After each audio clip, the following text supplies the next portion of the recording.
are God and you claim to be God, why in the world would you need to create or replicate a copy of yourself in the image of your own self if you claim to be the very thing? If I have a car and I take a model car and I look at the model car and I look at the actual car, it is a copy of that car. It is made in its image, but it is actually not the actual car itself. When God created us in his image, he created copies that have God-like tendencies and abilities through him and through his wisdom, through his knowledge, through his actually coming into your life. It is the acceptance of God that gives you the full transparency and the ability to actually be able to reach God.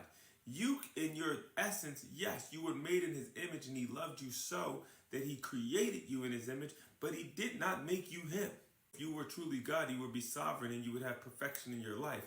But again, if you were perfected and you claim to be a God, why do you pass away from this earth? And even from a scientific perspective and a form, energy is not created nor destroyed, but it always is. So in the essence, that's what God is. He always was, always will be, and always is. It is impossible for any person on this planet to wake up with any self-knowledge of understanding and claim to be God. It's blasphemous. But not only this, I'm not calling you out. I'm only trying you by what God's word stated.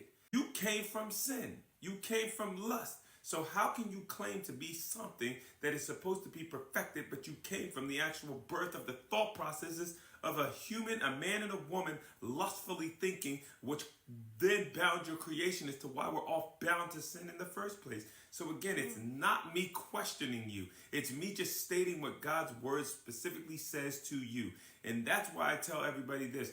You can come at me all day. I don't care. It makes no difference to me. But the thing is, I tell you to go yourself, study the word, show thyself approved. I was made in the image of Christ.